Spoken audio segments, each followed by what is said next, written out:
Hi everyone. In this quick video, I'll try and tell you how you can approach a topic for effective note making. So basically, the idea came from when I asked you that should I make a short video related to how should you approach in be the contributor topics. So I thought let's club it all and present in this manner because ये आपके हर एक topics जो भी आप पढ़ रहे हो anthropology हो या आपके जीएस हो सभी के लिए एप्लीकेबल होगा. And another thing is these ways or these thinking process which I'm going to tell you, they may not be the so called best. ये मेरे अपने एक्सपीरियंस के ऊपर बेस्ड है. आपके लिए आपको ये अच्छा लग भी सकता है, नहीं भी लग सकता है. That is another thing, but I thought whatever I know through my experiences I should share it with you. और दूसरी बात ये कि इस लेक्चर में I have used few screenshots of you people only. जो कुछ कमेंट्स थे I thought they are relevant and they might help me in better presenting the point. So thanks to them in advance. तो शुरू करते हैं. So हमने जो be the contributor का टॉपिक था, topic 3, if you remember this was the topic premade communication. हम इसी को एज एन एग्जाम्पल लेके चलते हैं and will discuss based upon this only. Alright. So premade communication को समझने के लिए बेसिकली कोई भी और दूसरा टॉपिक को समझने के लिए I have divided it into the 5 hours. ये 5 आवर्स क्या क्या है जिसके बेसिस पे आप अपनी नोट्स को स्ट्रक्चर कर सकते हैं और नोट मेकिंग कर सकते हैं. बेसिकली कुछ चीज़ें जो आपको याद रखनी है. So when you first saw the premade communication, so here आपको सबसे पहली चीज़ जो करनी है दैट इज़ दी रिकॉल. आपको रिकॉल करना है कि आपने ये प्रीमेड कम्युनिकेशन क्या पहले कभी पढ़ा है, what you can basically deduct out of it. तो अगर आपको याद हो हमने प्रीमेड्स के बारे में एक एग्जॉस्टिव कवरेज ऑलरेडी कर रखी है, आपके सिलेबस के अंदर मेंशन है, राइट. सो हमने प्रीमेड के बारे में पढ़ रखा है एंड कम्युनिकेशन के बारे में भी हमें पता है. ऑलराइट. सो बेसिकली ये वाला टॉपिक आपको उन दोनों की नॉलेज को एक साथ एक जगह पे लाके आप कैसे प्रेजेंट करते हो उसके बारे में था. और it wasn't asking you to write in an answer format. So I am also not going to explain you कि आप आंसर किस तरीके से स्ट्रक्चर करें. That is another thing. हम यहाँ पे बात कर रहे हैं कि आप नोट मेकिंग कैसे कर सकते हैं या आप उस टॉपिक पे कुछ इन्फॉर्मेशन कैसे ला सकते हैं सो दैट आपको जब भी वो आंसर में यूटिलाइज करना हो you could be able to do that. तो अगर आप रिकॉल करें सो प्रीमेड्स के अलग अलग डिविजन्स होते हैं, देन सब डिविजन्स होते हैं. हमने ये सारी चीज़ें बात करी हुई है. अगर हम इसमें ब्रॉडली भी बात करें, कैटेगराइज करें, तो आपको इसमें मंकीज भी मिलेंगे, एप्स भी मिलेंगे एंड ह्यूमंस भी मिलेंगे. तो आप इसको नॉन ह्यूमन और ह्यूमन की कैटेगरी में कैटेगराइज कर सकते थे. And if you wanted you could have also use these flow charts so that अगर आप ये आंसर में कहीं यूज़ करें तो एग्जामिनर को भी पता लगे that you are better able to interlink the topic, right. Because जब आपने प्रीमेड के बारे में पढ़ा था उस टाइम पे भी हमें उनके बायोलॉजिकल और उनके कल्चरल फीचर्स और कैरेक्टरिस्टिक्स के बारे में पढ़ना है. तो there also this premed communication topics becomes important for you and handy for you. So the first thing is to recall. ये आपका 5 आर में से पहला आर हो गया. Then what to do next? आपको नेक्स्ट उसको रिड्यूस करना है and by this reducing I mean to clarify the meaning and the relationship of idea. So basically जब आप वो रिकॉल करेंगे तो कहीं ना कहीं आपको ये जो सेकेंड स्टेप है इट विल ऑर्गेनिकली फॉलो. ऐसा नहीं आपको जंप करना पड़ेगा, आपको वो रिडक्शन वहीं हो जाएगी. सो इस रिडक्शन से क्या होगा, you can reinforce the continuity and prepare for the exam in advance. As I told you कि आप एग्जामिनेशन पॉइंट ऑफ व्यू से आपकी प्रिपरेशन हो जाएगी कि आपने इस पॉइंट को पहले लिख लिया है और आपको पता है कि किस तरीके से आपको सोचना है. तो एग्जाम में आपको किसी भी तरीके से क्वेश्चन आ जाए you could be able to relate to it. ठीक है. और ये हम कंटिन्यूटी कैसे रीइंफोर्स करें और हम चीज़ें कहाँ से लेके आए, ये रिडक्शन हम कहाँ से करें. तो इसके लिए what you can do is you can utilize any of the standard books that you are following or the material you are following or the videos you are following or anything. और कुछ भी नहीं मिलता तो you can use the Google itself because वहाँ पे you will get to know lot many ideas but you need to know कि आपको कौन सा आइडिया लेना है और कौन से इन्फॉर्मेशन को लेना है और कौन सो को छोड़ना है. तो let me show you with an example of Wikipedia कि आप विकीपीडिया को इस टॉपिक के लिए कैसे यूटिलाइज कर सकते थे सो that you can gain some idea out of it and write in your own words by reducing. So here we are on the Wikipedia page and if you just scroll down or you may even use Control F and type primate communication. So here you can see कि आपको premade communication के बारे में information मिल जाएंगी with the time line as well. So here there is a lot of information. आपको यहाँ पे अगर आप चाहें तो you can utilise some portion of it for the introductory part also.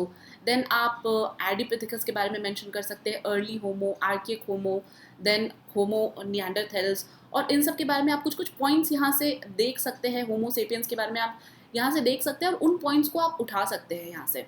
I'm not telling you to do as it is as they have written, because ये बहुत आपका एक बल्कि सा notes बन जाएगा फिर. But try and scheme through these things. तब आपको पता चलेगा आप इसको कहाँ यूज़ कर सकते हो. और इसी चीज़ की इन्फॉर्मेशन आप पिछले जो आपके प्रीमेट वाला सेक्शन था वहाँ पे भी यूज़ कर सकते हो. So the time that you spend out here would not go waste. और ये तो मैंने आपको बस एक विकीपीडिया का एग्जाम्पल दिया है. You can utilise many other platforms. लेकिन क्या है कि अलग अलग जगह पे आपको उस प्लेटफॉर्म से क्या चीज़ें देखनी है और क्या इन्फॉर्मेशन लेना है उसका ध्यान रखें. Don't dig deeper into it, because आपके पास उतना टाइम नहीं है कि आप उसमें उतना टाइम स्पेंड कर सके. Try to work smartly but yeah in an effective way. क्योंकि आप जब चीज़ों को इतनी शिद्दत से करेंगे ना, तो जो भी चीज़ आप उससे सीखेंगे you will be better able to retain and present in the examination. And what I'm trying to tell you, you can see the comment of the Jyoti Shankar Roy. He tried and did that in the same manner. ये कुछ चीज़ें और इसमें add कर सकते थे, इसको थोड़ा और स्ट्रक्चर कर सकते थे, but he gave a good attempt. तो आप चाहे तो चीज़ों को इस तरह से बाइफरकेट करके you can arrive at the conclusion. ठीक है, कि आपको बेसिकली उसको कैसे अटेम्प्ट करना है and how you are going to move ahead with that particular topic. अब अगर हम थर्ड आर की बात करें, so that is basically revise. And by revise what I mean to say is like, see, आप बहुत सारे स्टैंडर्ड बुक्स आपने पढ़े होंगे या फिर जो भी आप सोर्सेज फॉलो कर रहे हैं या वीडियोस ही देख रहे हैं. It is humanly impossible for us to retain each and everything.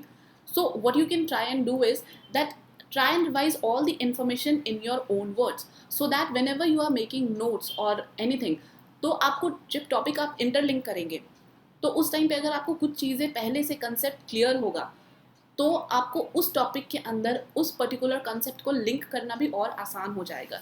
Right वो तो तभी होगा ना जब आप किसी चीज़ के बारे में याद रखेंगे, then only you will be able to interlink. तो हमने जो पहले 2 आर की बात की है, रिकॉल की बात करी है हमने, एंड देन हमने बात करी है रिड्यूस की. तो ये भी तभी फॉलो होंगे जब आप कुछ चीज़ों को रिवाइज करोगे.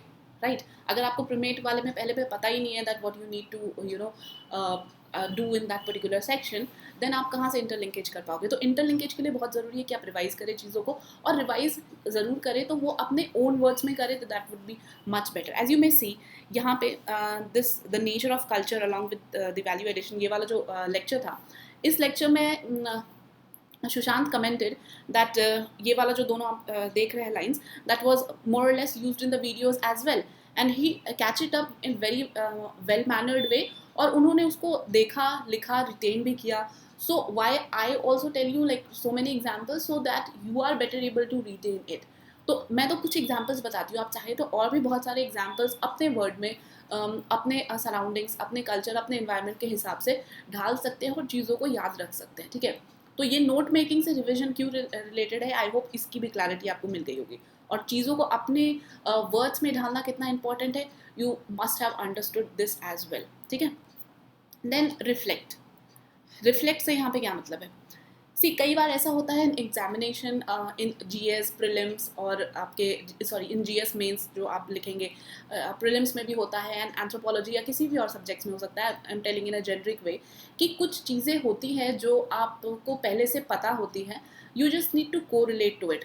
स्पेशली जब आप प्रीलिम्स की बात करते हैं तो ज़रूरी नहीं है कि आपको जितने भी 100 क्वेश्चंस दिए गए हैं you are well aware with all those 100 questions.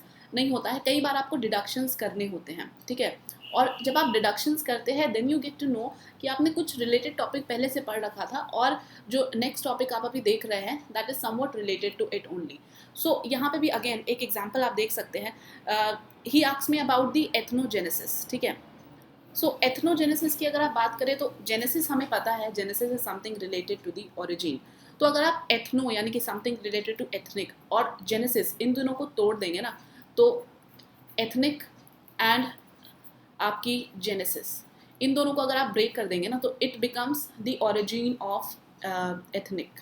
और बहुत सारे इसके अलग अलग मायने हो सकते हैं, बट इन एग्जामिनेशन और कोई भी एक ऐसा आपको टॉपिक मिल जाता है जिसके बारे में आप नोट बना रहे हो या आपको अचानक से रैंडमली एग्जाम में लिखने को आ जाए, कुछ भी आपको चीज़ें पता है तो आप अपनी जो अलग पिछली नॉलेज है उस पर रिफ्लेक्ट करने की कोशिश करें, that did you read something related to this like before, और उसी से आप जब डिडक्शन करेंगे तो आपको कुछ ना कुछ उसका आंसर ज़रूर मिल जाएगा, ठीक है।